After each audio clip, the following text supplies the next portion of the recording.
নমস্কাৰ বন্ধু বান্ধৱীসকল, মই আল্পনা বৰুৱা স্বাগতম সকলোলৈ।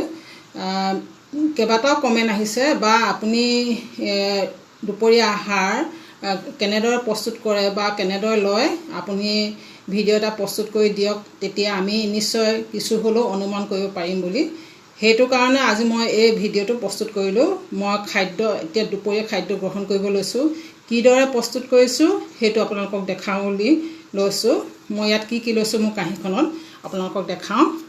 এয়া চাওক, ৰ'ব মই কৈ দিছোঁ আপোনালোকক। মই এয়াটো জানেই আপোনালোকে, মই ল' কাৰ্বহাইড্ৰেট ৰুটি বনাই লৈছোঁ। কি আটা ৰুটি বনাইছোঁ সেইটো আগতে কৈছোঁ। আগৰ ভিডিঅ'বোৰ চালে নিশ্চয় আপোনালোকে গম পাব মই কি আটা ৰুটি লৈছোঁ। আৰু মই এয়া লৈছোঁ বুট দাইল লৈছোঁ। এয়া বুটৰ দাইল পাৰে খাবলৈ, দাইল যিকোনো দাইলে পাৰে খাবলৈ। মই এয়া বুট দাইল লৈছোঁ। আৰু মই এয়া লৈছোঁ চব্জি, দাংবডি, ভেন্দি, এনেদৰে কুন্দুলি মিক্স কৰি চব্জি লৈছোঁ। আৰু লগতে এয়া মাছ 2 পিচ লৈছোঁ। সৰু সৰুকৈ হ'লেও মাছ 2 পিচ ল'ব লাগে, যিহেতু আমাৰ প্ৰ'টিন লাগে খাদ্য তালিকাত। সেইটো কাৰণে মই এই মাছ 2 পিচ লৈছোঁ। এয়া বেঙেনা ফ্ৰাই লৈছোঁ, 2 পিচ লৈছোঁ, বেছি নাই লোৱা। এনেদৰে আৰু লৈছোঁ এয়া চালাড লৈছোঁ। মই তিয়ঁহৰ চালাড বনাই লৈছোঁ। চালাডটো আপোনালোকে খাদ্য তালিকাত ল'বই।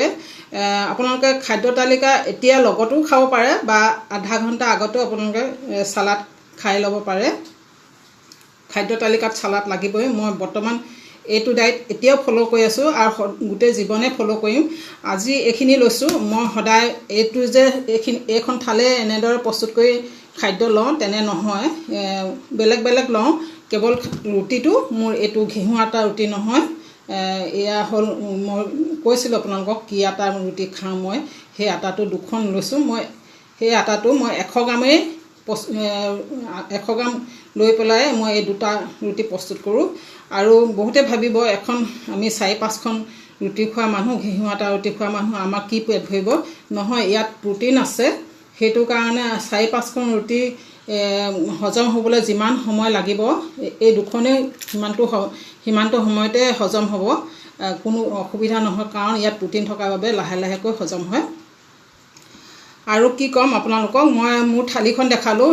থালি দেখাবলৈ মন নাযায়, কিন্তু যিহেতু ডায়েবেটিছ ৰিভাৰ্চল জাৰ্ণি মই ভিডিঅ' দি আছোঁ, সেইটো কাৰণে খাদ্য কেনেদৰে প্ৰস্তুত কৰি লৈছোঁ সেইটো বহুতেই জানিব বিচাৰে। এয়া মই দুপৰীয়া খাদ্য এনেদৰে প্ৰস্তুত কৰি লৈছোঁ। আপোনালোকে নিশ্চয় অলপ হ'লেও অনুমান কৰিব পাৰিব মই খাদ্য কেনেদৰে লওঁ। সদায় এইটো নলওঁ, তথাপি মই চালাডটো সদায় লওঁ। আৰু মাছ, মাংস, কণী, এইটো মই যিহেতু আমিষ হয়, মই মাছ, মাংস, কণী লওঁ। যিসকলে নিৰামিষ হয় সেইসকলে পনীৰ, চয়াবিন আদি ল'ব পাৰে। আৰু পনীৰ, চয়াবিন আদিতো প্ৰ'টিন যথেষ্ট থাকে। প্ৰ'টিনে আমাক ডায়েবেটিছ নবঢ়ায়। ই ল' কাৰ্বহাইড্ৰেট হয়, ল' কাৰ্বহাইড্ৰেট নহয়, 0 কাৰ্বহাইড্ৰেট হয়। আপোনালোকে মাছ, মাংস, কণী এইবিলাক প্ৰতি সাঁজতে ল'ব, বেছিকৈ নল'ব, এটা লিমিটত। মই যেনেদৰে এতিয়া সৰু সৰুকৈ মাছ 2 পিচ লৈছোঁ, তেনেদৰে আপোনালোকে ল'ব প্ৰ'টিনৰ কাৰণে। মাংসও হ'লেও বেছিকৈ নাখাব, এটা লিমিটত। এইটো বেলেঞ্চ ডায়েট বুলি কয়, যিটো আপোনালোকে বেলেঞ্চ কৰিহে খাব লাগিব। যিহেতু মাংস খাব পাৰি, মাছ খাব পাৰি বুলি যে বহুতে খাই দিব লাগিব তেনে নহয়। কিন্তু চব্জি মাত্ৰ আপোনালোকে সৰহকৈ ল'ব পাৰে, কোনো অসুবিধাই নহয়। চব্জিয়ে পেট ভৰাব, সাধাৰণতে চব্জিয়ে আমি পেট ভৰাই খাব লাগে। কিন্তু কি হয়, আমিতো চব্জি অকল খাই থাকিব নোৱাৰোঁ ন। চব্জি খাই থাকিবলৈতো অসুবিধা হ'ব। সেইটো কাৰণে এই ৰুটি প্ৰস্তুত কৰি এনেদৰে ৰুটি বনাই লৈ পেলাই আমি বহুত আছে মাৰ্কেটত ল' কাৰ্বহাইড্ৰেট ৰুটি আটা বহুতেই আছে। মোক বহুতে সুধি আছে ল' কাৰ্বহাইড্ৰেট লিংকটো দিয়ক, আমি আনিম।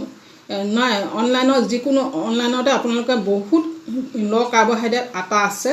দামটো অলপ বেছি হয়, আপোনালোকে আনি খাব পাৰে।